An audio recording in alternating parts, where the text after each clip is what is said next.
The best way to find yourself is to lose yourself in the service of others. That is a quote by Mahatma Gandhi.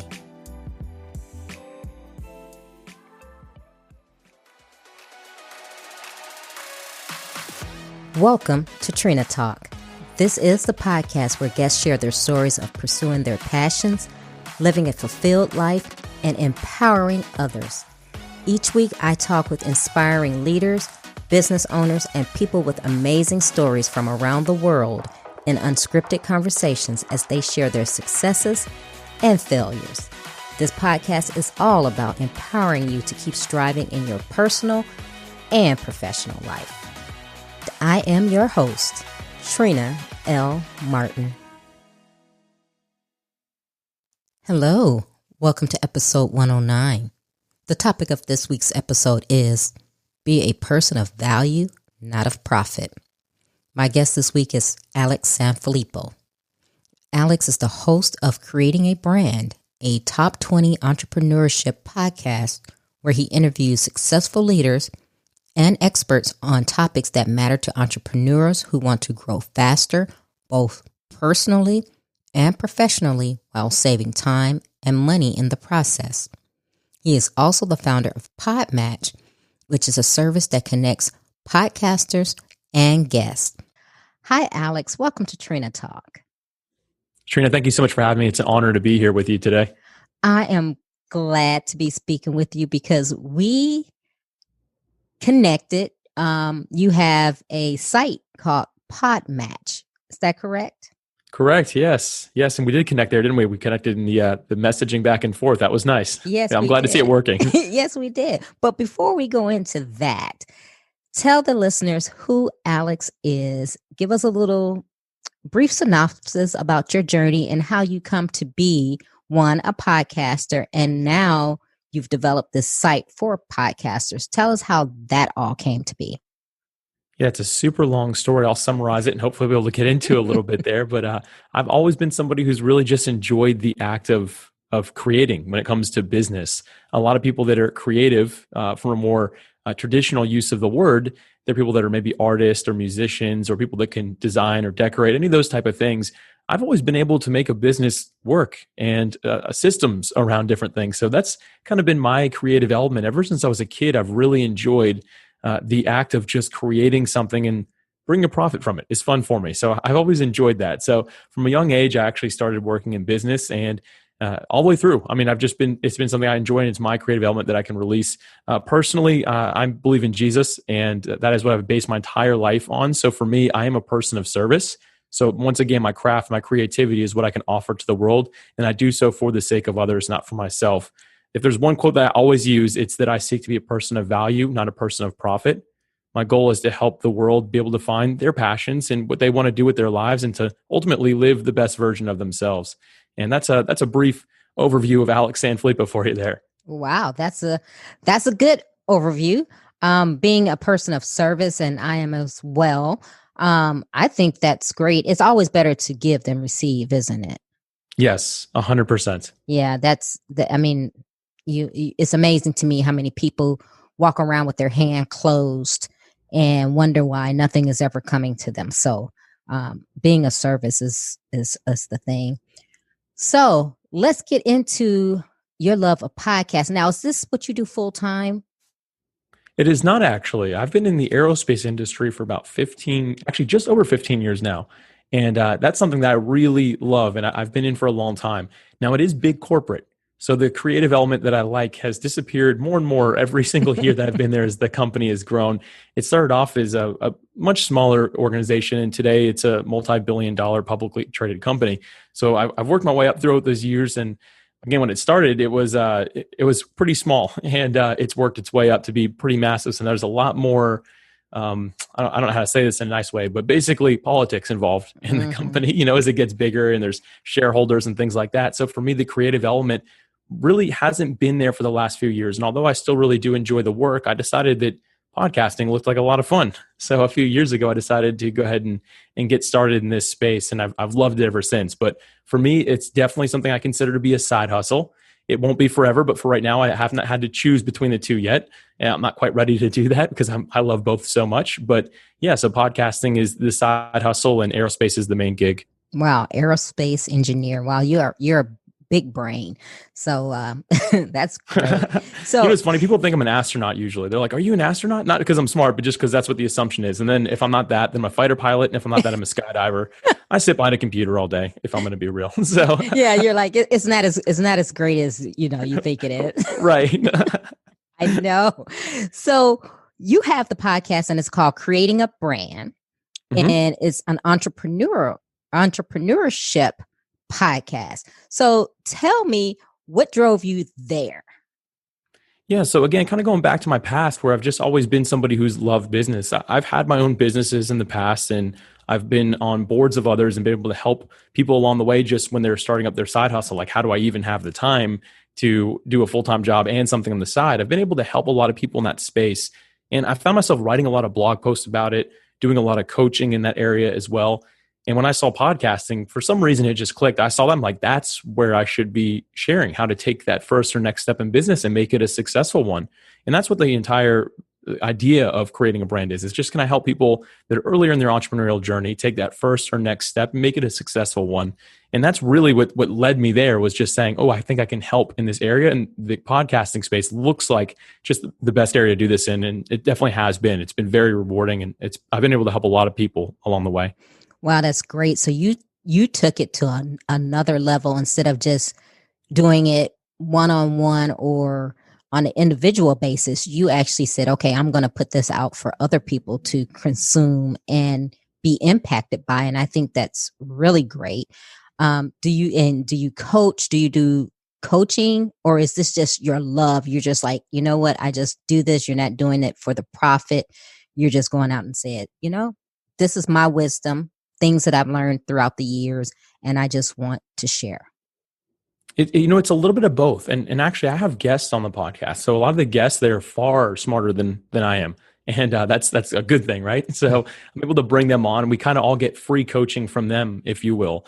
And then, yeah, I pick up a few people here and there, but only if I really know I can help. I try to do as much as I can for free. And I never want to try to coach somebody, if that makes sense. I don't want to ever be pushing, saying, "Ooh, you should get coaching from me."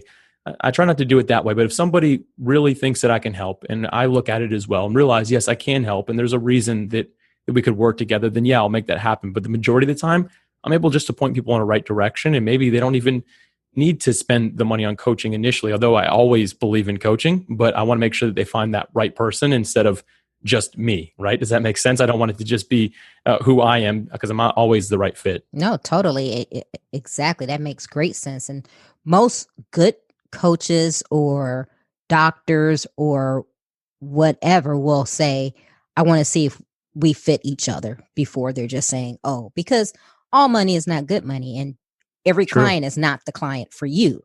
So that's a good thing. And how long have you been podcasting?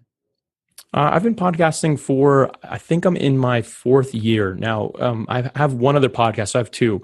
My other one is actually a faith-based podcast I've been doing with a blog that I've worked with for 7 years. And about 4 years ago, we started the podcast with it. And so that one's been kind of my entry into podcasting, if you will. And then Creating a Brand is just over a year old. It actually launched on July 2nd, 2019. And so I've been doing one episode a week since then, and no plan to stop that. Wow, amazing. And as I said earlier, we connected through your site, Podmatch. Tell the listeners about that. Yeah, so the simplest way to put it, and this is not ever the way I was going to describe it, but so many people have now, think Tinder, but for podcast guest and host. So it's kind of a way, it's like online dating, but for podcasters to be able to meet. So if you're looking to do an interview, you want to be a guest, and you're looking for the right host, it'll help you find that person and vice versa. And the idea for this actually was born out of a place of like finding somebody's problem. So for me, I like to go speak at conferences. I speak usually. This year's been different. 2020 has been a little different, but usually I'd speak at 12 conferences a year. Mm-hmm. And podcasting is one of the spaces I really like to speak at. And this last one that I went to was actually in March. And I just asked as many people as I could what they were struggling with. And I consistently heard they were struggling to find guests, or they're struggling to find hosts for their to be a guest on. So for me, I just found the solution to people's problems that they kept on saying they were having, and that's kind of how Podmatch was born. It just came very organically, again, as a way to serve and help people's problems get solved. Wow. Yes. And I'm actually on it. And I believe we initially connected through LinkedIn, correct? I believe so, yes. And LinkedIn then, is a great tool. oh, it is. I love it. And you said, hey, I got this site, go check it out. And I did. I signed up and I've had some amazing guests and I've actually been pinged as well. So, and it was funny because when I saw it, I was thinking, wow, this is really great because like you said, that is a problem, finding guests and actually finding podcasts to guest on, because me, just like you being a speaker, I want to be interviewed on podcasts as well. And sometimes you're like, okay, how do I do that? Or like, Right. you know what I did one time? I actually went through LinkedIn and searched for anybody who had podcasts in their bio to look to see if there were any shows that would be a fit for me to be on. And you know how many people are on LinkedIn. Oh yeah. so so as you already know, that was a pretty long and tedious process, but here you've taken out the guesswork by allowing me to actually be a host looking for guests and a guest looking to be on shows.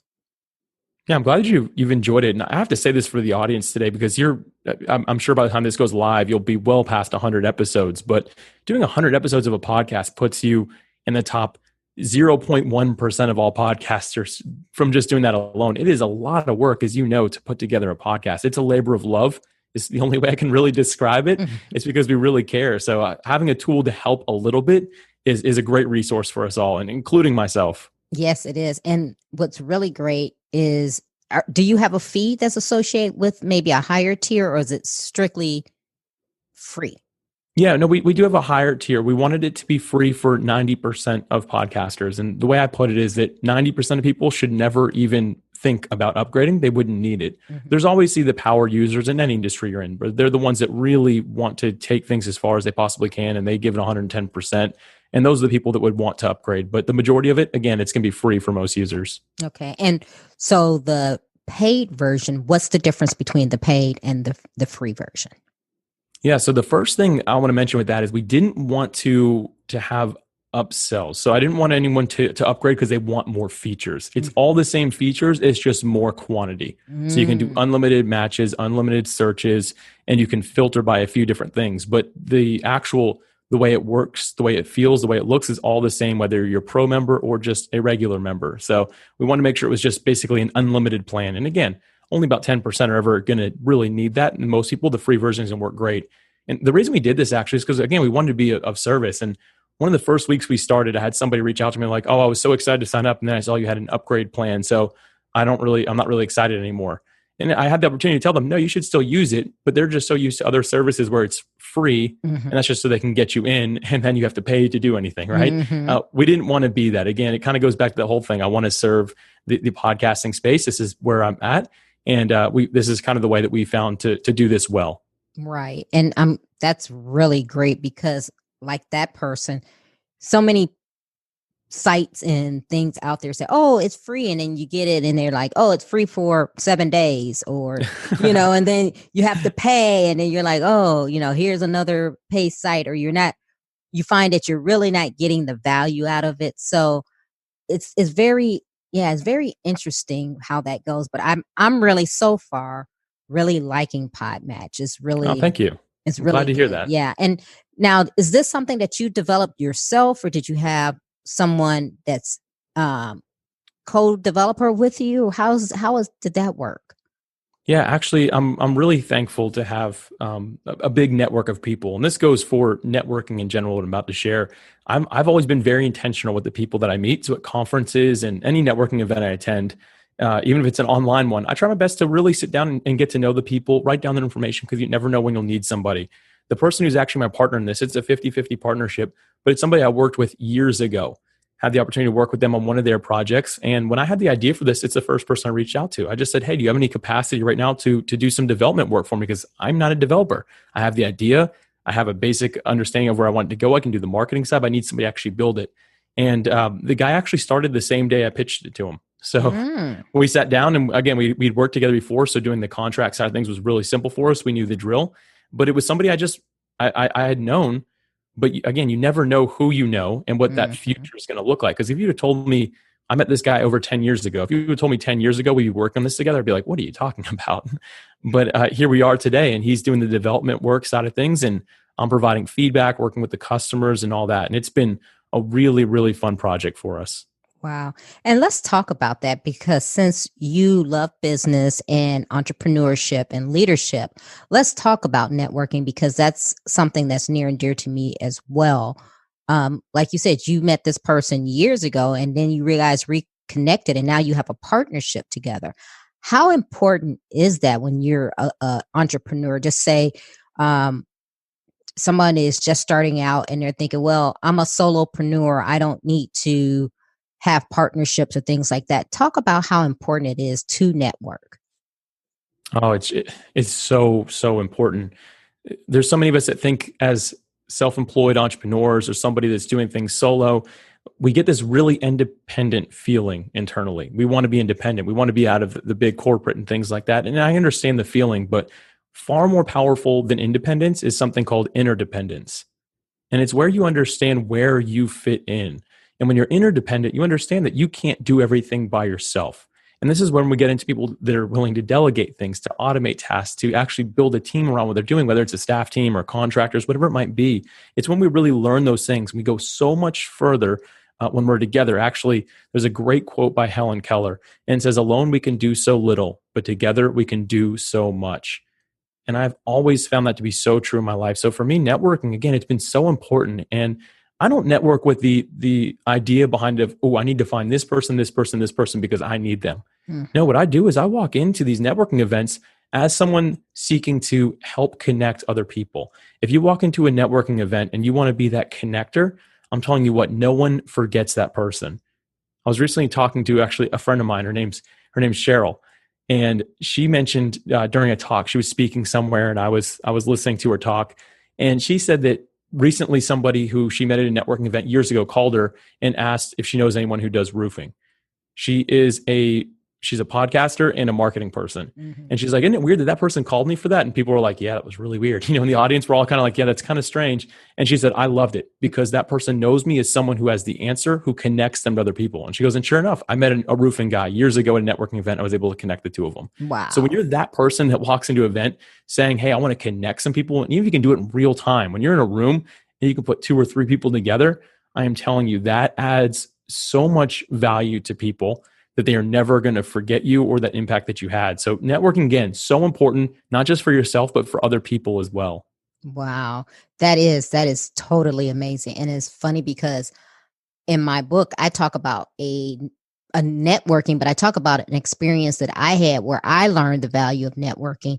And it was, I went to Africa some years ago and I was working on my MBA thesis at the time, which was on diamonds and De Beers and the whole um, cartel, so to speak, of diamonds.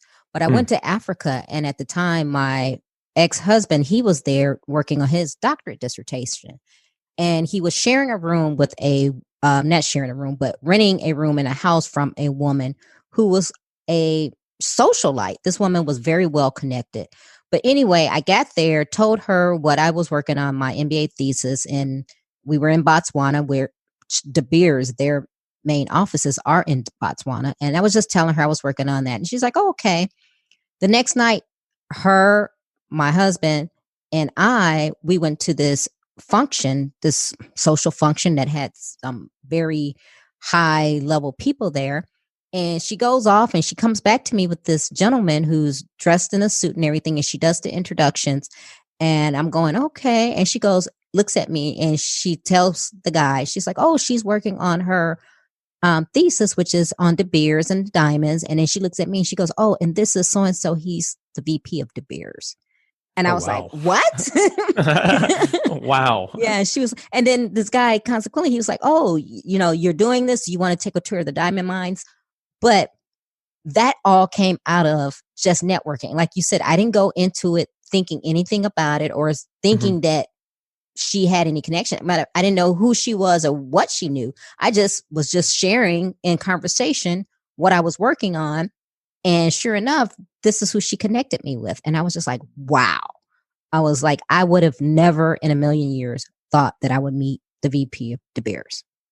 Wow, that's an incredible story. I actually have one with Podmatch that won't top anywhere near that because that's incredible. I don't think you could make that story up even. Like that's awesome. Actually, I met somebody in podcasting a couple of years ago and introduced him to one person that I don't even think ended up being necessarily a great lead for him, but it was the fact that I did introduce him and thought about him. A couple of years later, when he heard about Podmatch, he's like, "Hey, let me send that out to my email list." He has an email list of over 250,000 people. Wow. And he didn't even think about it. He's like, just send me the link and send me a picture you want me to use, and I'll send it out to everybody. And that was it. Didn't want anything in return. He did it the same day I talked to him about it. And I was kind of in shock, but that was just the power of me networking. And I told him, I'm like, I didn't want you to do that. Like, I'm not trying to work our friendship for you to do that or anything like that. And he's like, no, I know that you would do the same thing for me. And that's why I'm willing to do it. And I think that if we look at our lives that way, and anytime we get the opportunity to meet somebody, think about how we can help and serve them, it always returns to you. I've always found it to be true in my life. Yes, I have too as well. So talk about some of the other things that you talk about on your podcast, because I'm a business lover as well. And since we're on business, let's talk about some of those things that are important to entrepreneurs. And we've talked about networking, but what else are you finding that's important, especially during this time that we're living in today? What do you see as something that entrepreneurs should take note of and consider important? Yeah, actually, the first one's I'm going to call back to an older episode of your podcast. It was episode 89 with Brian Winch, I think is his name, right?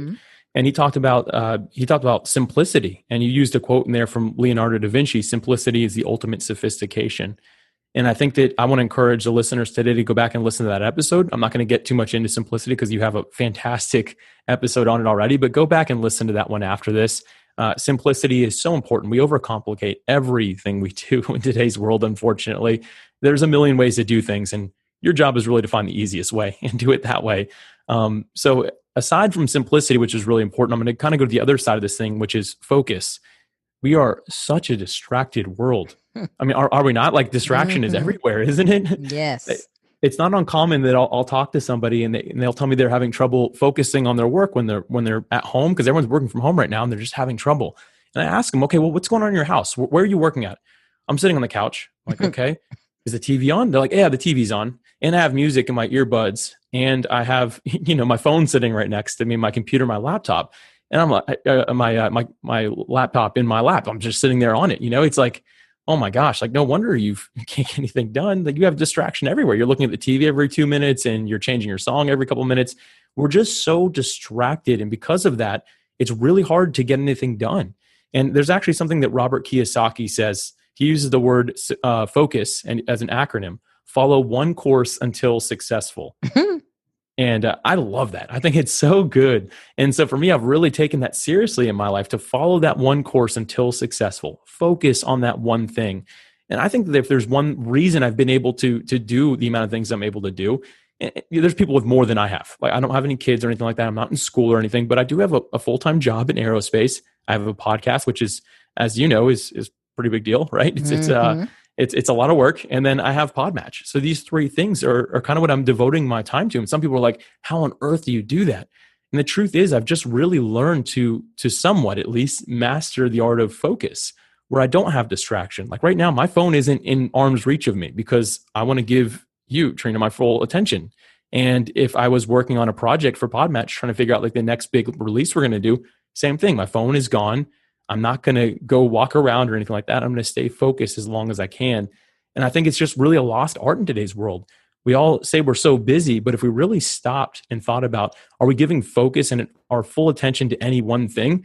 Most people would say probably not. We feel busy because we're doing so many different things at the exact same time. Yeah, I call it being busy, being busy.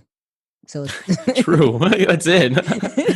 Yes, it's the business of being busy. Oh my goodness. Yes, that is so true. And it's just, it's just amazing. And like you said, simplicity, that's my whole game is I want to make things simple and easy for me to complete and stay focused on.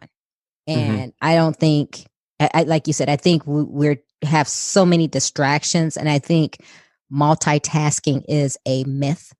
I don't think anyone Hmm. can do that well if you're trying, because to me, if you're doing more than one thing, you're not doing anything well. So multitasking is, everybody's like, oh, I can multitask. It's like, why? I like to bring a counter to that question when people say that, because I've done a ton of hiring in my time. And people say I'm really good at multitasking. I'm like, well, can you focus on one thing if you're not multitasking? And most people are like so caught off guard by that. But I'm like, anybody can do a lot of things mediocre at one time. I suppose, like, you're giving your attention to something whether you realize it or not. But can you actually just do one thing and stay focused without feeling like you have to check your phone or change your music or get a snack or go to the bathroom or the 100 other things we have to do when we seem to have one thing in front of us? So I'm with you on that. I don't think that you can multitask. And I think that finding people that say I can focus is a far better skill in today's world. Hmm. But remember, there was a time where that was the question, that if you went into a job interview, they were saying, well, can you multitask? And you're like, Mm-hmm. and now it's like, why would you want anyone to multitask? You know? Yeah. I think when I first started hiring people, that was one of my most common questions is, can you multitask? I look back now, I'm like, Alex, what were you thinking asking people that question? You were creating monsters. But you know what? You weren't the only one, though. I've gone Right. through interviews too where the people are like, "Oh, can you multitask?" And so then you feel like saying, "Oh yeah, I can juggle 3 plates in the air with a chainsaw." So that Right. hopefully the chainsaw doesn't fall, but You're right. I think I can do this. Wow. That's so funny. So, what are some things personally in your journey that you learned or you had to learn how to overcome to get to where you are today, to know the things that you know today? Yeah. So I think first off, we have to allow ourselves to always be students. If we're ever going to learn and truly grow, we have to always be a student, never the master. And sure, you can become very good at something, but the day that you hit the absolute top of it and you have that feeling internally like I've arrived is the day that you start dying. It doesn't work that way. We always have to be that student. So for me, I've just made myself a sponge. Anytime I'm in a conversation with somebody, whether they're like, let's say it's a podcasting meetup group, which I'll do a lot of. If it's somebody who hasn't even started their show yet, I ask them what they've learned so far, because I actually think that I can still learn something from somebody who hasn't started yet. I think as long as we remain curious and as long as we're internally allowing ourselves to be that student, then we're always going to go a lot further. And for me, this all starts when it comes to learning and growing. It all starts from a place of just being a student wherever you are. And that's a mindset. When you have that mindset, it's really easy to continuously learn and grow along the way. Hmm. Now, you mentioned you have a faith-based podcast. Talk about that. Yeah, sure. So it's called Good Christian Podcast, which in the intro it says we're not saying that we're good Christians, but this is always a good podcast for Christians to listen to. So I like to give that disclaimer. I'm not trying to say, but anyway, yeah, I started that years ago, and it's actually funny that podcast is done extremely well. But it's part of a blog that I started 7 years ago, and now I more or less just sit on the board of it, and I produce the podcast episode once a month and one blog post with it every month.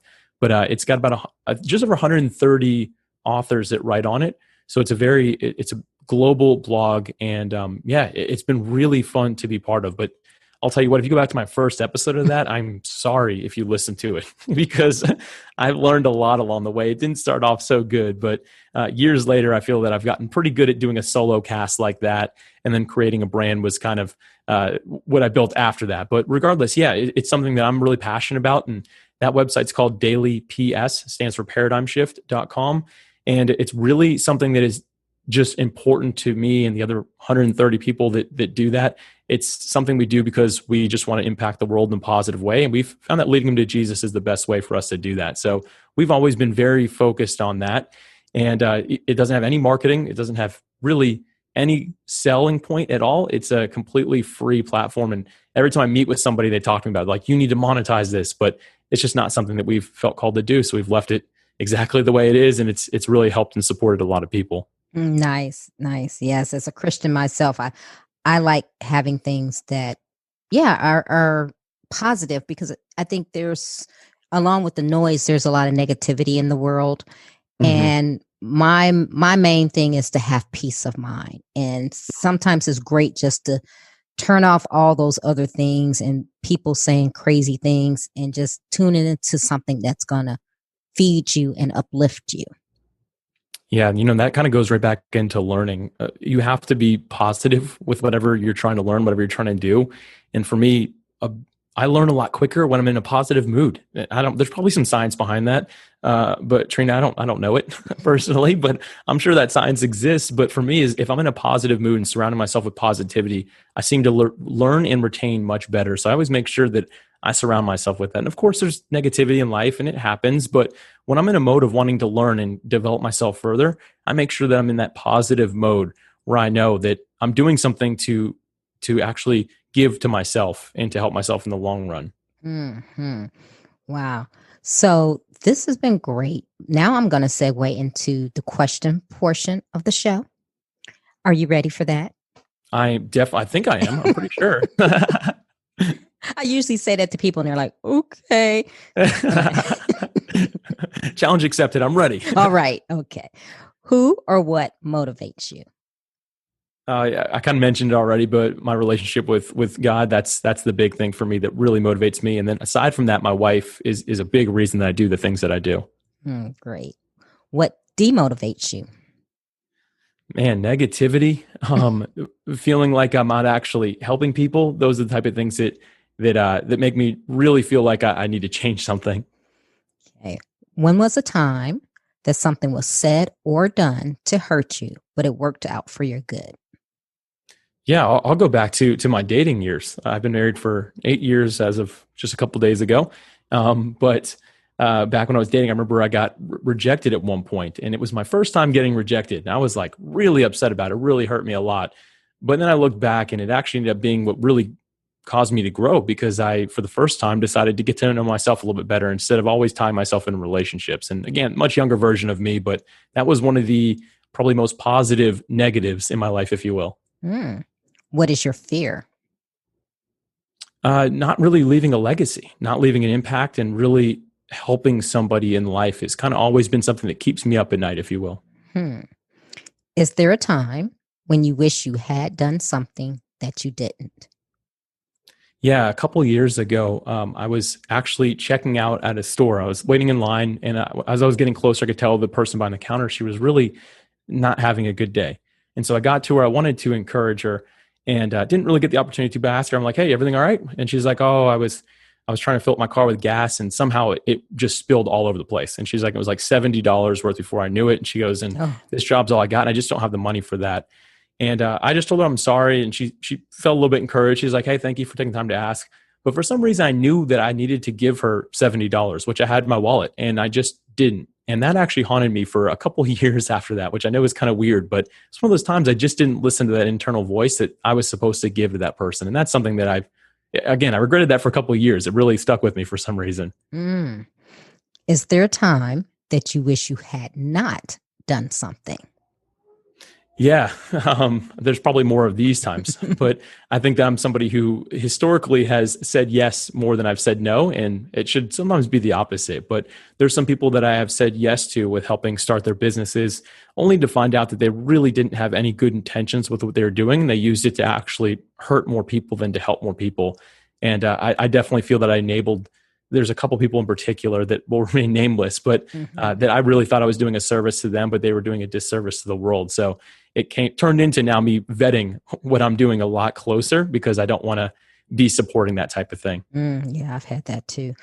What is your definition of success? My definition of success is the mindset that we have. And for me, it goes back to that mindset of service, being that person of value, not that person of profit. Because I believe that there's people that have a lot of money in the world, they have a lot of great possessions, beautiful homes, everything that you could possibly imagine, but they're not happy, they're not enjoying their lives. And if that's success, then what is left for them, right? I think for all of us, it has to become who we are internally and being fully satisfied and happy with our identity, knowing who we are. And when we do, we truly are successful despite what our outcomes in life necessarily look like because we have that internal peace. So for me, success starts with that internal mindset that we know who we are and why we're that person. Mm. How do you recharge?